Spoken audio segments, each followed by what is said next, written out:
In the year 1982, off a jagged promontory along Turkey's southern shoreline, a sponge diver navigating the deep underwater cliffs felt his air hose catch on something in the darkness beneath him. He came close to severing it. Underwater explorers lose equipment on the ocean floor constantly, and at 150 feet down, with sunlight virtually extinguished, you do not pause to examine every obstruction that snags your line. Yet he glanced downward, and what had ensnared his hose was not stone. It was the rim of a metallic bar shaped like an elongated animal hide, resting among a cluster of identical ones, partially buried in 30 centuries of accumulated seabed material, the remains of a vessel that had foundered while Egyptian pharaohs still held dominion, and Troy's fortifications remained intact. What they retrieved from that ocean floor over the subsequent 10 years became the most significant Bronze Age maritime discovery ever documented. 10 tons of copper piled in standardized ingots, the foundational metal of an entire epoch resting on the Mediterranean floor since before Rome existed as a settlement. Then the laboratory scientists began their examination. Because copper possesses a distinctive signature, the isotopic proportions locked within thimetal trace back to its geological origin, and they anticipated the answer would be Cyprus, Sardinia, or the Sinai Peninsula, the established sources that supplied the ancient world. The majority corresponded accordingly. A measurable portion did not. It failed to match Cyprus. It failed to correspond with any documented deposit anywhere in the Eastern Hemisphere that specialists could identify. The copper had originated somewhere, a genuine excavation site with a verifiable chemical profile, and the sole location on Earth where a deposit sufficiently extensive and refined enough to account for the portion that failed to correspond lay 4,000 miles distant across an ocean that the vessel's builders were never believed to have navigated, beneath a North American lake. This narrative concerns the source of that copper and the people who, on the opposite side of the world, still recalled loading it aboard ships. Before proceeding further, you must comprehend why a 3,000-year-old piece of copper can be identified at all, because this element transforms the entire question into something demonstrable rather than speculative. When copper forms geologically, it incorporates a specific ratio of lead isotopes, atoms of the same element possessing marginally different masses. That proportion is determined by the geological characteristics of the particular deposit, the specific age and composition of the surrounding stone. Two copper sources may appear indistinguishable to the naked eye, yet carry entirely divergent isotopic fingerprints. Moreover, those fingerprints endure smelting processes, casting procedures, even millennia of submersion on the ocean floor. Consequently, when archaeometallurgists examine a Bronze Age ingot, they are not hypothesizing. They are interpreting a chemical identifier and comparing it against an archive of no-nor bodies. For the majority of the Uluburun copper, the identification was conclusive. Cyprus predominantly the prominent copper island of the ancient Mediterranean basin.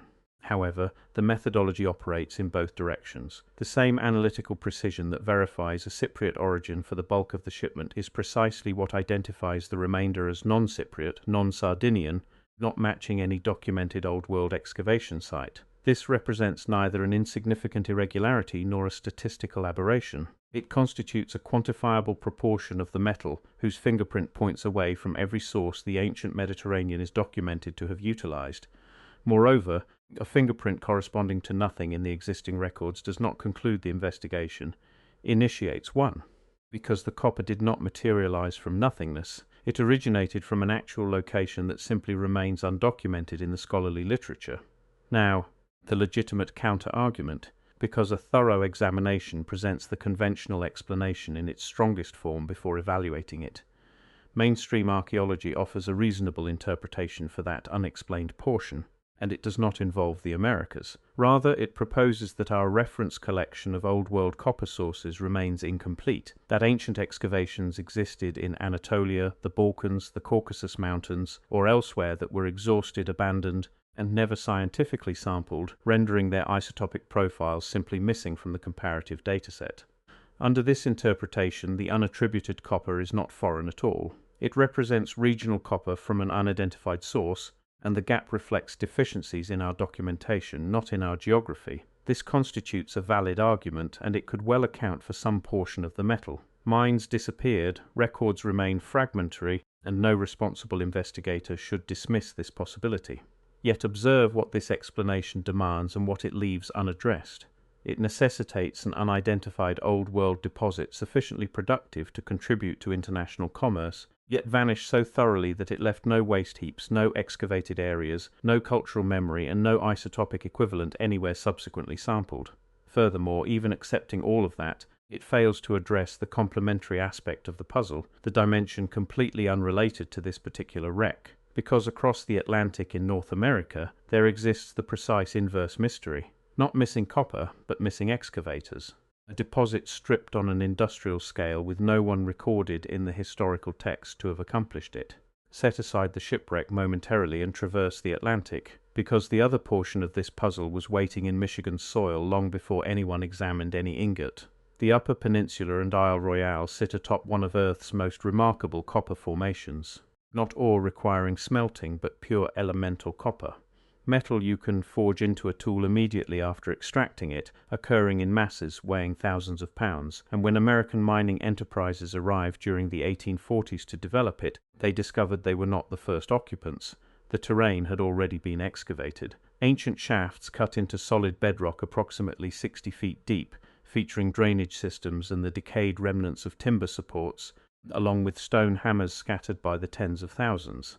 Geologists calculated that the deposit had originally contained somewhere between 1.5 and 2 billion pounds of accessible native copper, and that a substantial quantity had simply disappeared, extracted during antiquity by unidentified workers and transported elsewhere. Radiocarbon measurements obtained from timber in those ancient excavations fall squarely within the Bronze Age period and the surrounding centuries. Consequently, here are the two components arranged side by side. In the Mediterranean region, a fraction of Bronze Age copper whose fingerprint corresponds to no documented Old World source. In Michigan, a Bronze Age deposit of pure copper mined on an industrial scale by people who abandoned the pits and the implements, yet removed the metal and disappeared from the historical record. Mainstream scholarship can individually explain either component. The difficulty emerges when you attempt to reconcile them together. Here is the principle that transforms two separate puzzles into a unified case. When independent lines of evidence collected by individuals who were not collaborating converge upon the same conclusion, that convergence carries more weight than any single line alone. We have thus far two physical lines. The first concerns the isotopic fraction in the Uluburan cargo that corresponds to no documented Old World mine and whose profile is consistent with Lake Superior native copper, a claim that is legitimate, published, and, in fairness, disputed, with serious researchers questioning the match and proposing undocumented regional sources instead. The second concerns the physical reality of the Michigan mines. Billions of pounds of native copper industrially extracted during the Bronze Age timeframe, the overwhelming majority absent from the North American archaeological record, where ceremonial usage accounts for only a minuscule fraction. Neither line was constructed to support the other. The chemist measuring lead isotopes in Turkey was not contemplating Michigan. The geologist mapping excavated pits in the Upper Peninsula was not contemplating a shipwreck. Yet they describe complementary halves of a single exchange. Copper extracted in enormous quantity on one continent and unaccounted for there, and copper arriving in enormous quantity on another continent from an unidentified source there. A supply without a documented destination on one side of the ocean, a demand satisfied by an unrecognizable source on the other. Furthermore, there exists a third line, one that owes nothing to chemistry or geology whatsoever, because the inhabitants who resided atop those Michigan mines were questioned and they responded. In 1894, accounts of Ojibwe oral tradition concerning the ancient mines were compiled and preserved through institutional channels, documented, not fabricated, by observers operating within the standard scholarly practices of that period. The Ojibwe homeland was situated directly upon the copper region, and if any community preserved knowledge of who had worked it, it would be them. What the elders described was not a mythological narrative. It constituted an account of a people, physical, historical, distinct in appearance from any group the Ojibwe recognized from their own ancestral memory, who had preceded them, organized and intentional, who knew precisely where the copper lay and removed it in quantities the tradition explicitly characterized as enormous. Furthermore, the accounts agree, with remarkable consistency, on two details that should give you pause given everything already presented. The copper people arrived from the east, from across the great water, and when their work was complete, they placed the copper onto watercraft and departed, returning the same way they had come. Hold that against the remainder of the evidence. The isotopes indicate that a fraction of Mediterranean copper originated from a source across the ocean. The excavations indicate that the Michigan deposit was stripped by unidentified individuals during the Bronze Age, and the Ojibwe, with no knowledge of isotopes or ingots, independently described as seafaring people who came from the east, extracted the copper, loaded it onto ships, and sailed back the way they had come. 3 lines, 3 methodologies, no coordination, and they all point toward the same narrative. An objective individual naturally asks the obvious question. If a trade route connected the Mediterranean to a North American lake for centuries, where is the documentation of it on the Old World side? The answer, if one exists, may not be silenced by coincidence, but silenced by intention. The great maritime merchants of the ancient world, the Phoenicians above all, were not in the business of broadcasting their supply chains. Their prosperity depended upon monopoly, upon being the sole possessors of knowledge regarding a valuable material's origin. Their captains were, according to surviving accounts, bound by oath to maintain route secrecy, instructed to destroy their own vessels rather than permit a rival to trace their path to the source. A trade route functions as a trade secret.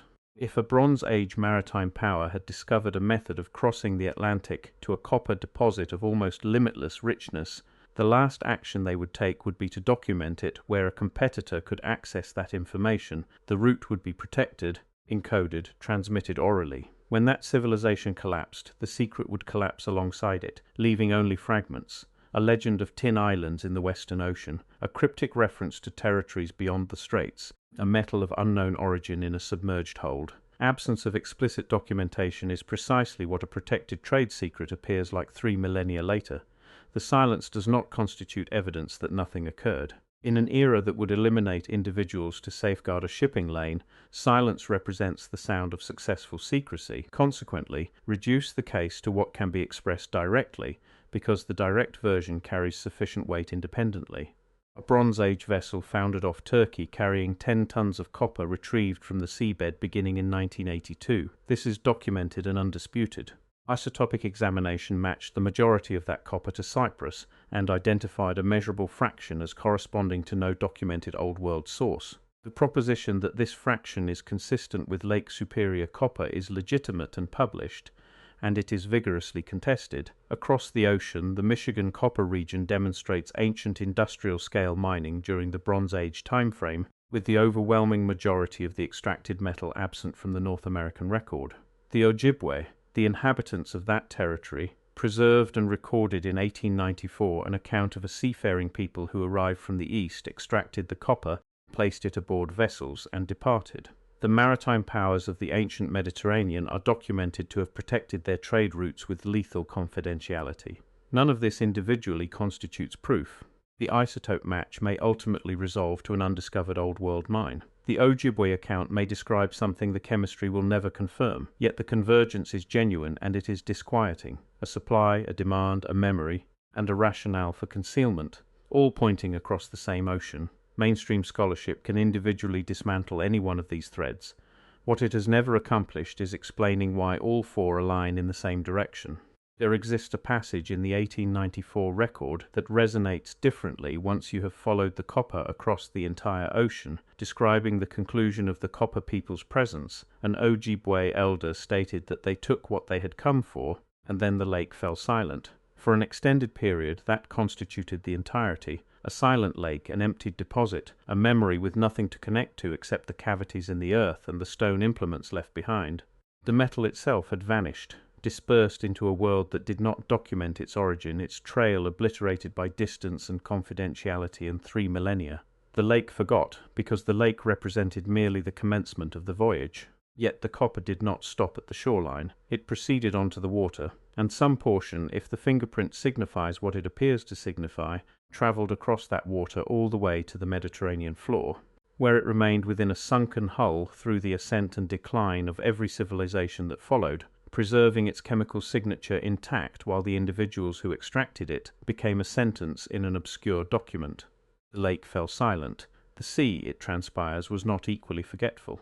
Within the catalogued cargo of the most extensively examined shipwreck in history, a fraction of the metal continues to indicate its origin across 4 Zewan miles of ocean, pointing toward a deposit beneath a North American lake and toward a people who informed us, more than a century ago, precisely what had occurred, and were not believed, count the ingots. The majority originated from Cyprus. It is the ones that did not that this narrative concerns.